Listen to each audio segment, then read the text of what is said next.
Welcome back to the deep dive, where we take those really complex white papers, dense research reports, all that stuff, and basically boil it down into something useful just for you. Today, we're diving deep into something pretty fundamental for the future of the internet, really. It's the Ethereum Name Service, or ENS. And look, if you've spent any time at all in Web3, you've probably felt that sheer panic, right? Trying to send money, checking that address like 5 times, still sweating, you messed it up. Oh, yeah. That anxiety is, it's real. And it's central to what we're talking about today. We're looking at how this one technology, ENS, is trying to fix what might be the single biggest usability problem in the whole decentralized space. The sources we looked at, they really hammer this home. ENS isn't just, a nice-to-have nickname thing. It's positioned as this core public good infrastructure for identity. It has to be user-friendly if this stuff is ever going to go mainstream. Okay, yeah. Let's start right there with that pain point, the anxiety you mentioned. What is it about how Web3 works now that makes it so scary for regular folks? Why is it such a roadblock? It's because you're forced to deal with these purely machine-readable codes. Everything, your wallet, your account, it all boils down to this long, frankly unintelligible string of letters and numbers. Yeah. Like, 0x followed by 40 random characters. Something like 0x0b is 0ADA7068B73A 5719BD5E 8290 Hirmini OP857 BC3 duets. It's just noise. Right, completely unmemorable. You can't dictate it over the phone. You can barely even type it without making a mistake. Exactly. It's just not designed for humans. And here's the kicker, the really scary part, blockchain transactions. Yeah.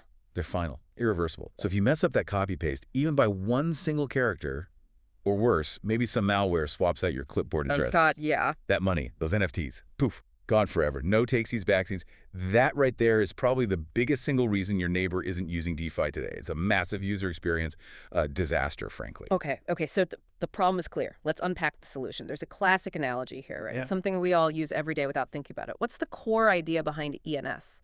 Yeah, the simplest way to grasp it is this. ENS is basically the domain name system, or DNS, for Web3. Think about how the regular internet works. You want to go to Google, you don't type in some complicated server IP address like 172.216.142. Right, you just type google.com. Exactly. DNS is that invisible layer that translates the easy name google.com into the computer-friendly IP address. ENS does the exact same thing, but for the blockchain world. It translates that scary long wallet address into something simple and human, like your name.eth. And the goal here isn't just convenience, it's about ownership and control, right? It's meant to be a permanent digital ID that you own, not just a nickname, but like a digital title deed. And crucially, it's run by a DAO, a decentralized autonomous organization. So unlike, say, your Facebook login, no single company can just decide to take it away or censor you. That decentralized governance is absolutely key. It's fundamental to the whole Web3 idea. It ensures this critical naming system works as a public utility, not just, another way for some big company to make money off your identity. So let's get into the nuts and bolts a bit. How does it actually do that translation? I keep hearing about these names being digital assets themselves. What's happening under the hood? Okay, so the whole thing is basically a clever system of smart contracts running on the Ethereum blockchain.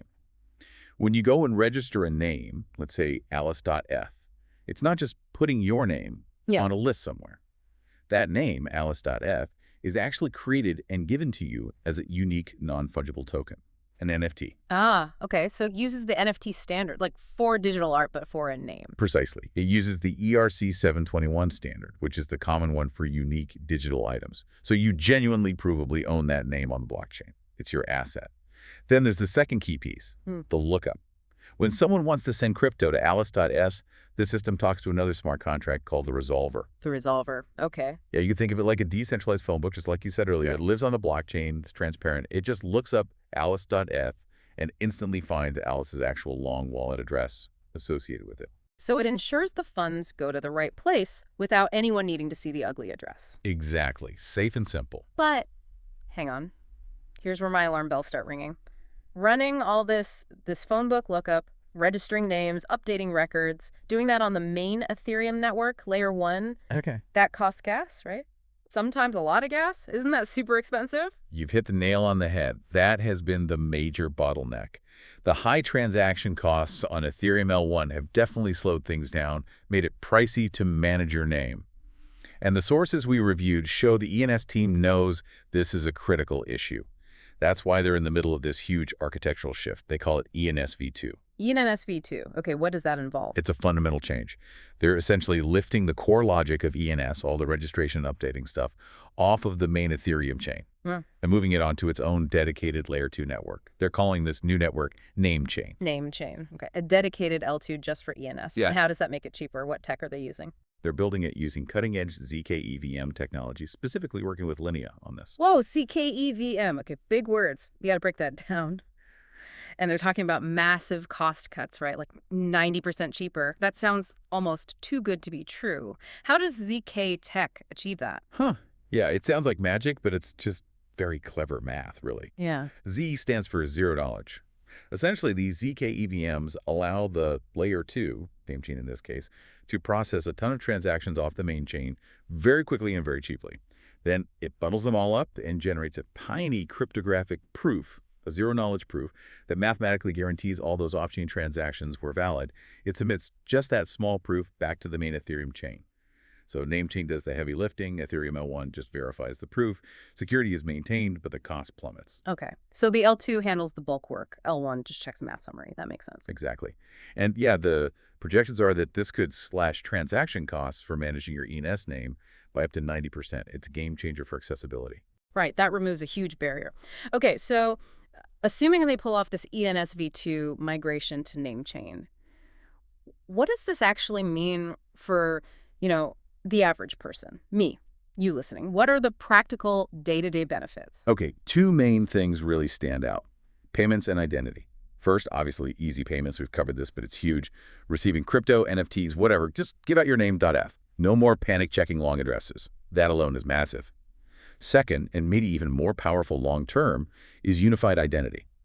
Your .name isn't just for payments. It becomes your central Web3 username, your profile. You can link your avatar to it, your social media profiles, email addresses, and crucially, you can use it to log into dApps, like a universal sign-in with ENS. And people are actually using that login feature. Oh yeah, adoption is growing fast. The sources mentioned over 600 integrations already. Big names too, like Coinbase Wallet, the Brave browser, tons of DeFi apps and NFT marketplaces.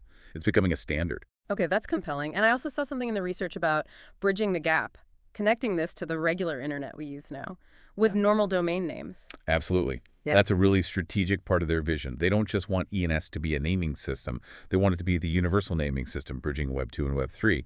So they're working with partners like Doma Protocol and building on their existing partnership with GoDaddy. GoDaddy, really? Yeah. The goal is to allow traditional domain names, your existing .com, .org, .xyz, whatever you might own, to also function seamlessly as ENS names. You can resolve your website and your crypto wallet with the same name. Think about what that does. Right. It instantly opens up ENS to potentially millions of existing domain holders and big brands who already have their .com identity. It's a massive expansion of the potential user base. Yeah, that's huge. Turning a crypto niche thing into potentially part of the mainstream internet plumbing. Okay. But every project, especially one this ambitious, has risks. What are the big speed bumps or, potential landmines facing ENS right now? Good question. Every deep dive needs the risk assessment. Based on the sources, we can group them into maybe three main areas: a big market risk coming up, some competitive friction, and a sort of a long-term legal challenge. All right, let's hear them. What's the market risk? Okay, this one's pretty specific and time sensitive. It's about the supply shock for the ENS governance token. Remember, the DAO runs things. Well, the tokens that give people voting power in the DAO had a 4-year lockup period or vesting schedule for the early team, contributors, and the DAO's own treasury. This affects about 65% of all ENS tokens. 65%? Wow, okay. And when does that lockup end? It's scheduled for November and December of 2025, so coming up fairly soon. So you're saying 65% of the total token supply, which couldn't be sold before, suddenly becomes available to sell over like a 2-month window. Exactly. That's potentially 65 million tokens hitting the open market. It creates this massive potential supply overhang. Naturally, there's a real risk of significant selling pressure as early folks might want to take profits. Yeah, that could definitely put downward pressure on the price. The DEO is going to have its hands full managing that transition. Okay, what's next? Competitive friction. Right. This relates to their business model. ENS uses an annual renewal fee model. You pay a small fee each year to keep your .eth name active, kind of like a regular domain name subscription.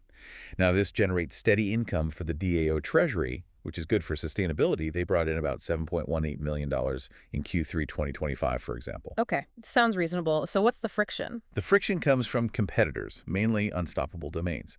They offer names ending in things like .crypto or .wallet, but their model is a one-time purchase. You buy the name once, and you own it forever. No annual fees. Ah, so why doesn't ENS just do that? Isn't a one-time fee way simpler and more attractive for users? Why bother with renewals? That's the million-dollar question, isn't it? Unstoppable's model is simpler on the surface, definitely appealing to people who hate subscriptions. ENS argues the annual fee ensures long-term funding for development and maintenance, preventing the treasury from just running dry. It also, theoretically, helps prevent name squatting, as inactive names eventually expire and become available again. Hmm. Okay, so it's a trade-off. Simplicity versus long-term sustainability and maybe domain health. It's a bet on which model users ultimately prefer or trust more. Exactly. ENS is betting its technical maturity, deeper integrations, and governance model will win out, even with the renewal fee. But it's definitely a point of competition. Okay, and the third risk, the legal one. You called it an existential threat. Yeah, this one's potentially the trickiest long-term. It's the trademark conflict. Remember, a core principle of blockchain is immutability. Once something is recorded, like an ENS name registration, the protocol itself can't just arbitrarily reverse it or take it away. Right, that's the whole point of decentralization. But that bumps right up against decades, centuries really, of established intellectual property, or IP, and trademark law around the world. What happens if someone registers nike.eth before Nike does? Technically, under ENS rules, it's theirs. But under trademark law, Nike obviously has a claim.